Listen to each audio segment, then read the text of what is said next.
Pemilu tahun 1955 merupakan pemilu yang pertama dalam sejarah bangsa Indonesia yang digelar secara Republik Indonesia itu berwisa 10 tahun sejatinya sekitar 3 bulan setelah kemerdekaan diproklamasikan Soekarno dan Hatta pada 1945.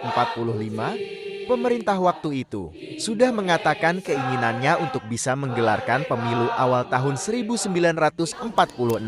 Latar belakang pemilu pertama karena gagalnya pemilu tahun 1946 yang disebutkan tidak ada perundang-undang untuk mengatur penyelenggaraan pemilu, rendahnya stabilitas keamanan negara, pemerintah dan rakyat fokus mempertahankan kemerdekaan yang kedua 31 Juli tahun 1954.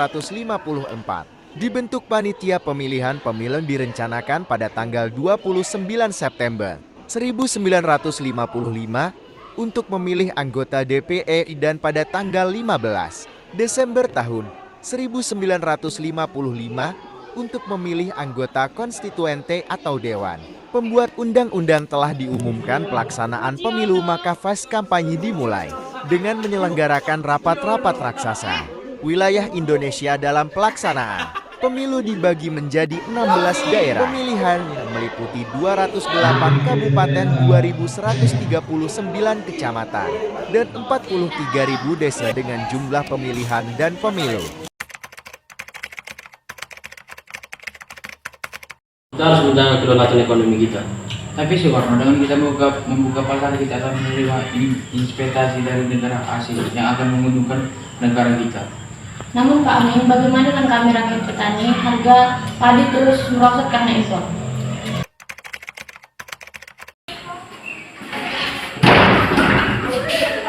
Kita perlu menerapkan ekonomi liberal untuk mempercepat pembangunan. Kemandirian ekonomi tidak akan berlangsung tanpa adanya investor. Benar Presiden, banyak negara yang sukses dengan kebijakan ini, maka kita perlu mengikuti jejak mereka. Tapi Pak Soeharto, kami semakin sulit, lahan kami terancam karena pembangunan dan kebijakan impor. Sosial harus menjadi pijakan utama kita. Ekonomi di bangsa Indonesia harus meningkat lebih baiknya. Kami ingin bertani dengan baik, bukan hanya menjadi penonton di tanah kami sendiri. Mungkin kita perlu menemukan jalan tengahnya.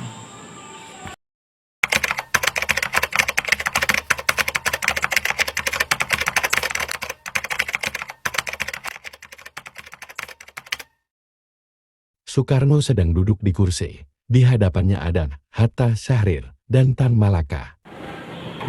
Saudara-saudara, kita sudah merdeka, tapi perjuangan masih belum selesai. Merdeka dalam bidang politik ya, tapi kita masih belum merdeka dalam bidang ekonomi. Ekonomi kita masih diragukan oleh kekuatan asing, oleh kapitalisme kolonial.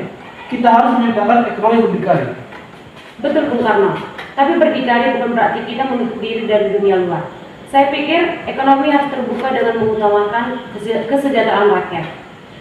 Jawabannya adalah koperasi. Dengan koperasi, rakyat bisa mengelola sumber daya dan keuntungan tidak hanya didapatkan oleh segelintir orang saja. Koperasi baru saja, tetapi kita tidak bisa menutup mata kenyataan bahwa masih ada berbagai kelas di masyarakat. Sosialisme itu penting kan, tapi kita juga harus realistis. Dunia sedang dalam kondisi yang tidak stabil. Soekarno berdiri dan wajahnya penuh semangat.